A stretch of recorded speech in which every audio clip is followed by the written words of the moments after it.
Hello students, welcome back to my stable class channel.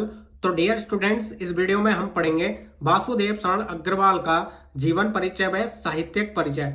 काफी students का ये doubt रहता है कि बोर्ड एग्जाम में तो केवल साहित्यिक परिचय पूछा जाता है। ठीक है, देखिए बोर्ड एग्जाम में क्वेश्चन पूछा जाता है डॉक्टर वासुदेव शरण अग्रवाल का साहित्यिक परिचय देते हुए उनकी कृतियों का उल्लेख कीजिए। ठीक है, इस प्रकार से आपको क्वेश्चन पूछा जाएगा। तो डियर स्टूडेंट्स, आपको कंफ्यूज नहीं होना है, आपको उसमें जीवन परिचय, साहित्यिक परिचय और उनकी कृतियों का उल्लेख करना है। ठीक है, इस प्रकार से लिखेंगे तब आपको फुल मार्क्स मिलेंगे, क्योंकि जीवन परिचय के अंतर्गत उनकी जन्म मृत्यु व उनकी शिक्षा दीक्षा के बारे में लिखना होता है। ठीक है, तो डियर स्टूडेंट्स, हमने आपके लिए वासुदेव शरण अग्रवाल का जीवन परिचय व साहित्यिक परिचय को इतने आसान भाषा में लिखा है, आपको एक बार में।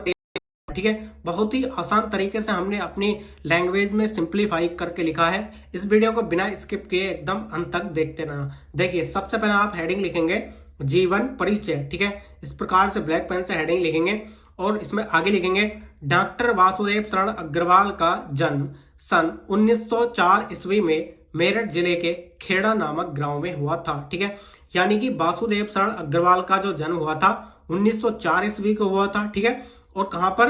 मेरठ जिले के खेड़ा नामक गांव में हुआ था। ठीक है, यानी कि इनके गांव का नाम क्या है? खेड़ा। ठीक है, और इनका जिला यानी कि मेरठ जिले के खेड़ा नामक गांव में हुआ था। ठीक है, इनके माता पिता लखनऊ में रहते थे। ठीक है, यानी कि इनके माता पिता कहां पर रहते थे? लखनऊ में रहते थे, लेकिन इनका जो जन्म हुआ था मेरठ जिले के खेड़ा नामक गांव में हुआ था। और इनके माता पिता कहां पर रहते थे? लखनऊ में रहते थे। ठीक है, इसलिए इनका बचपन लखनऊ में ही व्यतीत हुआ। ठीक है, यानी कि इनके माता पिता लखनऊ में रहते थे, तो इसलिए इनका बचपन भी लखनऊ में ही व्यतीत हुआ। ठीक है, लखनऊ विश्वविद्यालय से इन्होंने एमए की परीक्षा उत्तीर्ण की। ठीक है, यानी कि वे जहां पर रहते थे वहीं से ही इन्होंने यानी कि लखनऊ विश्वविद्यालय से एमए की परीक्षा उत्तीर्ण की। ठीक है, उसके बाद आगे देखेंगे, और यहीं से इन्होंने पीएचडी व डीलिट की उपाधि प्राप्त की। यानी कि कहां से?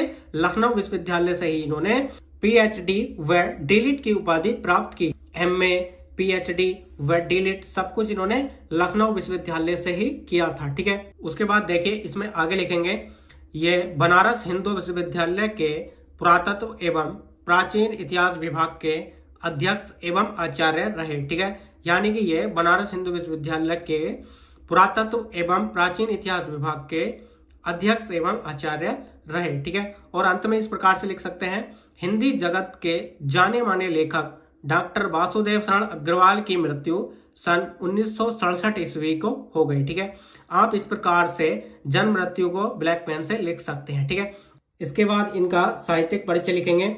तो देखिए, साहित्यिक परिचय हेडिंग लिखनी है और इसमें आगे लिखना है, डॉक्टर वासुदेव शरण अग्रवाल ने अपना जीवन साहित्य के क्षेत्र में व्यतीत किया। ठीक है, यानी कि डॉक्टर वासुदेव शरण अग्रवाल ने अपना जीवन साहित्य के क्षेत्र में व्यतीत किया। ठीक है, इनके हृदय में साहित्य सेवा के प्रति अनमोल विचार थे।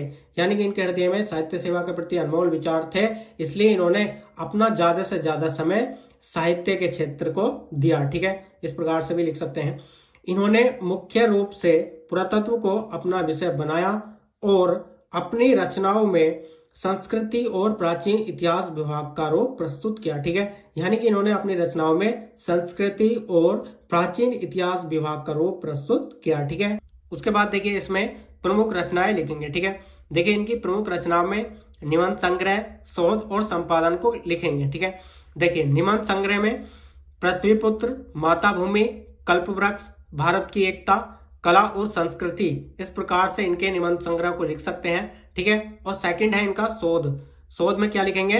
पाणिनि कालीन भारत। ठीक है, शोध में क्या लिखेंगे? पाणिनि कालीन भारत। ठीक है, उसके बाद देखिए इनका संपादन। संपादन में लिखेंगे जयसीकृत पद्मावत की संजीवनी व्याख्या। ठीक है, तो इस प्रकार से इनके संपादन में लिख सकते हैं। तो डियर स्टूडेंट्स, इस प्रकार से इनकी प्रमुख रचनाओं को लिख सकते हैं। तो डियर स्टूडेंट्स, इस प्रकार से वासुदेव शरण अग्रवाल का जीवन परिचय, साहित्यिक परिचय और उनकी कृतियों को लिख सकते हैं। डियर स्टूडेंट्स, यदि आप इस प्रकार से बोर्ड एग्जाम में लिख कर आएंगे, आपको एकदम फुल मार्क्स मिलेंगे, आपका एक भी नंबर नहीं घटेगा। तो डियर स्टूडेंट्स, ये वीडियो आपको कैसी लगी कमेंट्स बॉक्स में जरूर बताना। वीडियो अच्छी लगी हो तो लाइक कर देना और चैनल को सब्सक्राइब करके बेल आइकन को भी प्रेस कर देना, जिससे कि नेक्स्ट वीडियो की नोटिफिकेशन सबसे पहले मिल सके। तो चलिए मिलते हैं नेक्स्ट वीडियो में नेक्स्ट टॉपिक के साथ। तब तक के लिए जय हिंद, वंदे मातरम।